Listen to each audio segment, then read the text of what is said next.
नमस्कार बच्चों, हमने पिछली वीडियो में राइम स्कीम और राइमिंग वर्ड के बारे में बात की थी।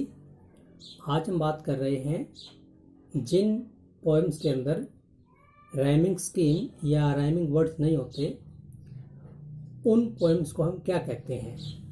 उन पोएम्स को दो कैटेगरी में रखा जाता है।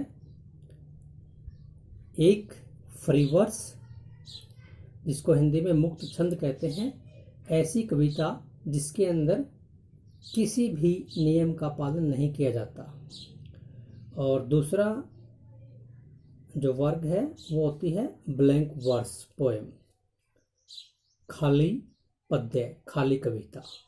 मुक्त मीन्स होता है आज़ाद, और खाली मीन्स जिसमें किसी चीज़ की कमी हो।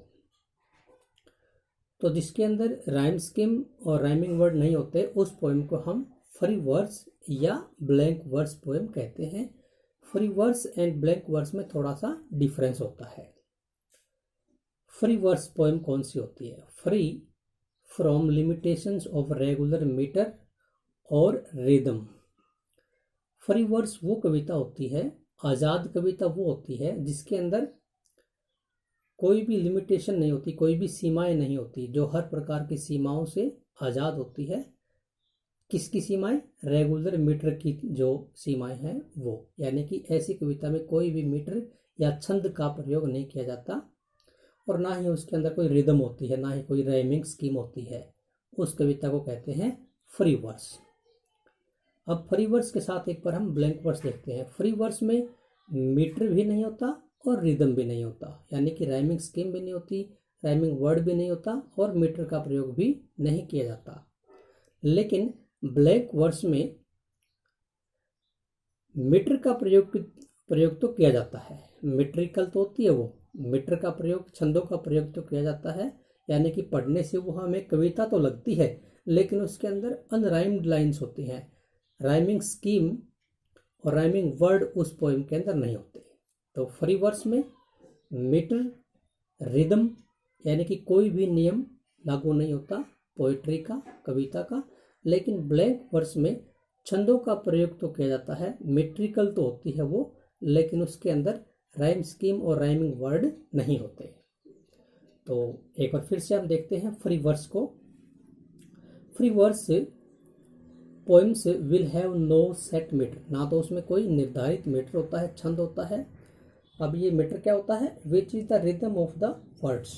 मीटर किसे कहते हैं? शब्दों की जो रिदम होती है, जो लय होती है, उसको मीटर कहते हैं। मतलब जो राइमिंग स्कीम हम बोलते हैं वो। तो इसमें ना तो कोई मीटर होता है, नो राइम स्कीम, ना ही कोई राइम स्कीम होती है, और एनी पर्टिकुलर स्ट्रक्चर, और ना ही कोई विशेष स्ट्रक्चर होता है ऐसी पोएम का। ऐसी पोएम के बारे में रॉबर्ट फ्रॉस्ट, जो एक प्रसिद्ध कवि हुए हैं, अमेरिकन कवि, इन्होंने क्या कहा है?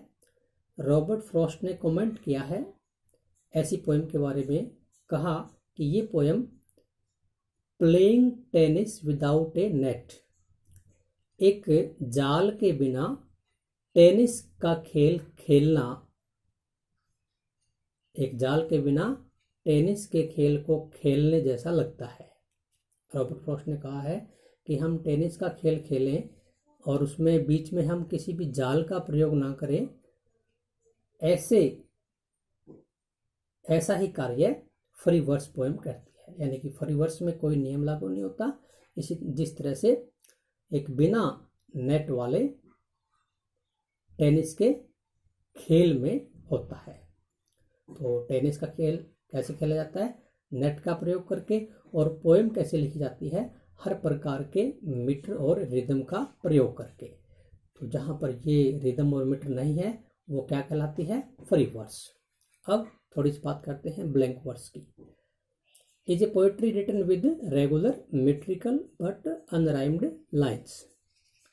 ब्लैंक वर्स में मेट्रिकल तो होता है, छंदों का प्रयोग तो होता है, लेकिन उसके अंदर कोई भी राइम स्कीम नहीं होती। Almost always in iambic pentameter, iambic pentameter के अंदर उसका प्रयोग किया जाता है। ये एक प्रकार का छंद होता है जिसका पोएम के अंदर प्रयोग किया जाता है। तो ये है free verse and blank verse. तो एक बार हम अपनी जो फ्री वर्स पोएम है इसका एक एग्जाम्पल देखते हैं। एक पोएम के अंदर जैसे हमारे पास एक पोएम है my mother at 66। Blank verse और फ्री वर्स में क्या होता है, नॉर्मली जो भी उस पोएम के अंदर विषय होता है वो एक कहानी के रूप में बताया जाता है, लेकिन फ्री वर्स बिल्कुल भी पोएम नहीं लगती, लेकिन ब्लैंक वर्स कुछ हद तक हमें पोएम जैसी लगती है, क्योंकि उसकी जो लाइनें होती है वो एक पोएम की तरह ही लिखी जाती है। तो एक पोएम हमारे सामने देखेंगे आप, my mother at 66। Driving from my parents home to Cochin last Friday morning I saw my mother beside me, doors open mouthed, her face ashen like that of a corpse and realized with pain। आप ध्यान से देखेंगे last का कोई भी word आपस में rhyme नहीं कर रहा है, एक स्टोरी के रूप में सारी बातें बताई जा रही है। That she was as old as she looked, but soon put that thought away and looked out at young trees sprinting the merry children spilling out of their homes, but after the airport security check standing a few yards away, I looked again at her van, pale as late winter's moon, and felt that old familiar ache, my childhood's fear, but all I said was, see you soon, Amma। All I did was smile and smile and smile। तो ये एक ऐसी poem है जिसके अंदर ना ही rhyme scheme है और ना ही राइमिंग वर्ड है और ना ही इसके अंदर मीटर का, छंद का प्रयोग किया गया। तो ये क्या है, एक फ्री वर्स है, आज़ाद कविता है। अब हम एग्जाम्पल देखते हैं ब्लैंक वर्स का। ब्लैंक वर्स के लिए हमारे पास एक पोएम है जो हमें पोएम तो लगती है, लेकिन उसके अंदर भी सभी रूल्स लागू नहीं होते। ध्यान से देखेंगे, विंड पोएम हमारे पास। Wind come softly, don't break the shutters of the windows, don't scatter the papers, don't throw down the books on the shelf, there look what you did, you threw them all down. हर sentence अपनी बात को पूरा कर रहा है, complete sense है एक सेंटेंस के अंदर। तो इस पोएम के अंदर राइमिंग वर्ड और राइमिंग स्कीम तो नहीं है, लेकिन ये फ्री वर्स भी नहीं है। एक पोएम बिल्कुल हमें लग रही है, एक गीत की तरह ये पढ़ी जा रही है, लेकिन मीटर का, छंद का प्रयोग नहीं है। सॉरी, मीटर का प्रयोग इसके अंदर है, लेकिन राइम स्कीम और राइमिंग वर्ड का प्रयोग इसके अंदर नहीं किया गया है। तो ये पोएम कौन सी है, ब्लैंक वर्स है।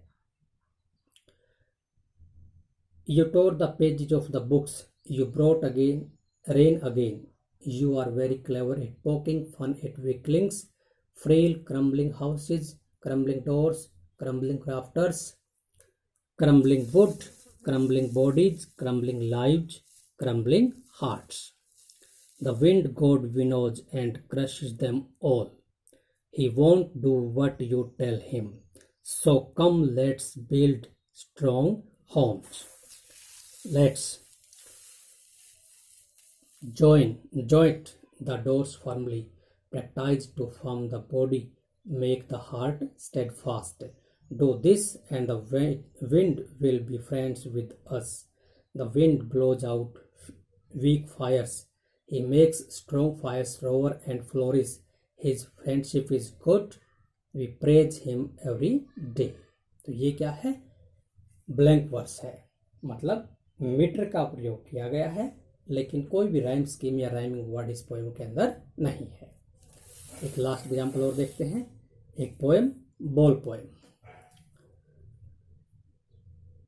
Ball poem. What is the boy now who had lost his ball, what is he to do, I saw it go, merely bouncing down the street and then merely over there it is in the water, no use to say, oh there are other balls, an ultimate shaking grief fixes the boy as he stands rigid, trembling, staring down all his young days into the harbor where His ball went, I would not intrude on him. A dime, another ball, is worthless now. He senses first responsibility. In a world of possessions, people will take balls. Balls will be lost always, little boy, and no one buys a ball back. Money is external. He is learning well behind his desperate eyes. The epistemology of loss, how to stand up, knowing what every man must one day know, and most know many days how to stand up. तो ध्यान से देखेंगे इस poem के अंदर भी no rhyme scheme, no rhyming word. तो ये ब्लैंक वर्स और फ्री वर्स में से क्या हो सकती है, ये आप बताएंगे। जो थर्ड एग्जांपल है इसमें राइम स्कीम नहीं है, राइमिंग वर्ड नहीं है, लेकिन ये फ्री वर्स और ब्लैंक वर्स में से कौन सी पोएम है, ये आप सब कमेंट में लिखकर बताएंगे। और इस तरह से आप ब्लैंक वर्स और फ्री वर्स पोएम को भी अलग निकाल पाएंगे। Thank you.